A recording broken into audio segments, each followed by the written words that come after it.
Здравствуйте! С вами Катышев Алексей Михайлович, специалист по расстройствам сна. Я продолжаю рассказывать вам о способах лечения остановок дыхания во время сна. И сегодня мы с вами поговорим о специальных упражнениях, которые могут помочь укрепить мышцы глотки и корни языка. Дело в том, что верхние дыхательные пути человека по сути представляют собой мышечную трубку.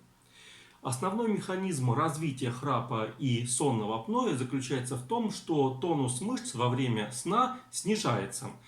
Сначала возникает вибрация верхних дыхательных путей при прохождении через них воздуха при вдохе и выдохе, так возникает храп. А если мышечный тонус становится совсем низким, то дыхательные пути могут полностью спасться. Наступает остановка дыхания.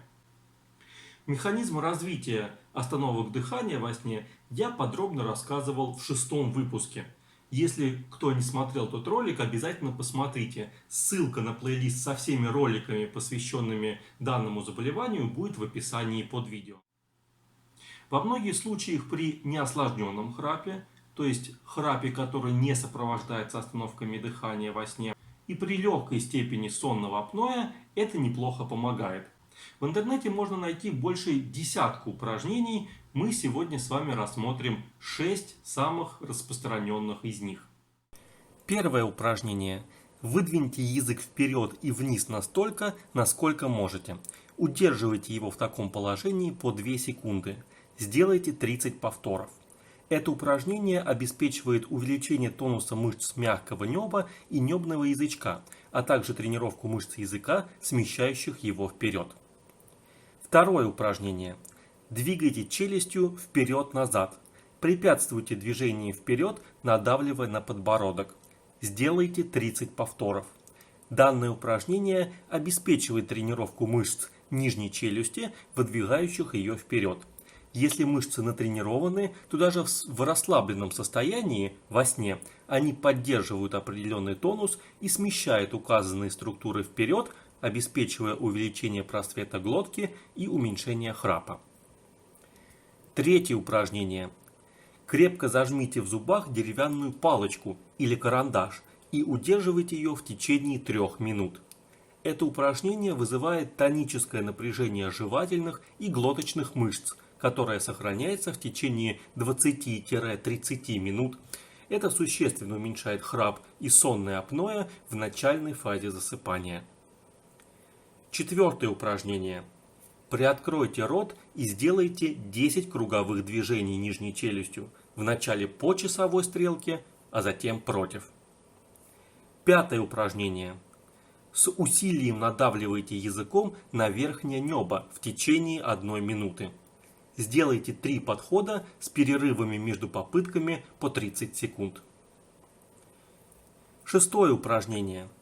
Произносите вслух по 25 раз гласные звуки «и» и «у», сильно напрягая мышцы шеи.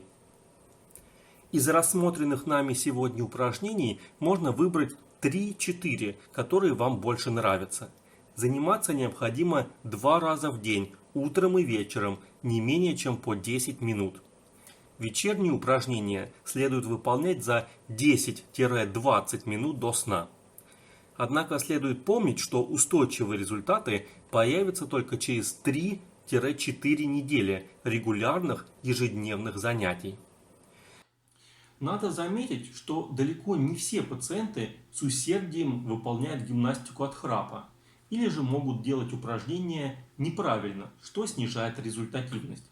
Для облегчения задачи и обеспечения объективного контроля за тренировкой был придуман специальный тренажер мышц мягкого неба и глотки.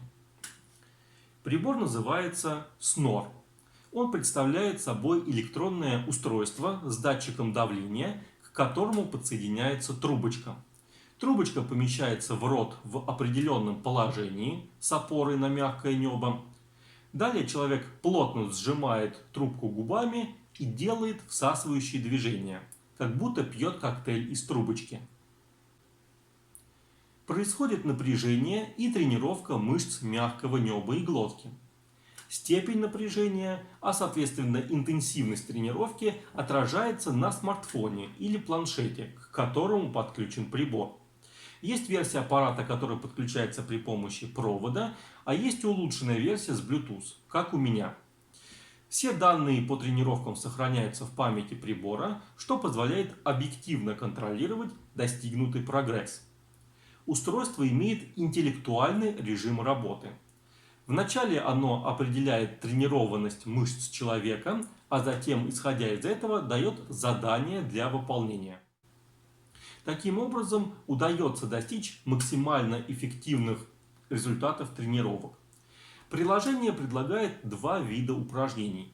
Тренировка столбики предлагает 5 столбиков, которые будут подниматься в зависимости от силы всасывающих движений.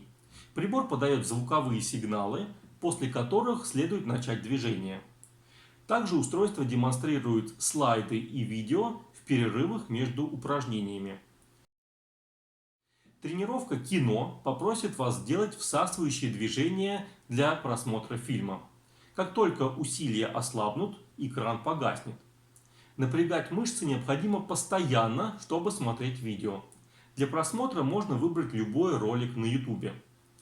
Делать усилия при этом упражнении нужно в течение 20 секунд, после чего следует такая же по длительности пауза для расслабления. Производитель утверждает, что уже через неделю можно ощутить положительные сдвиги, а после проведения полного курса тренировок, это 20 сеансов по 10-15 минут 1 или 2 раза в день, в ряде случаев удается на долгие годы избавиться от неосложненного храпа или легкой формы сонного апноэ. Краткий вывод из сегодняшнего ролика. При неосложненном храпе, который не сопровождается остановками дыхания во сне, а также при легкой форме сонного апноэ, могут помочь специальные упражнения, направленные на укрепление тонуса мышц глотки, мягкого неба, корня языка и нижней челюсти. Эти упражнения необходимо делать 2 раза в день, утром и вечером, а хороший стойкий эффект появится через пару месяцев. При средней и тяжелой степени сонного апноэ данные упражнения будут неэффективны. А на сегодня это все. В описании под видео вы найдете ссылку на магазин, где можно приобрести аппарат Snore по привлекательной цене. Чтобы не пропускать новые видео, подписывайтесь на канал и жмите на колокольчик. С вами был врач-невролог, сомнолог Катышев Алексей Михайлович, член Российского общества сомнологов. До новых встреч!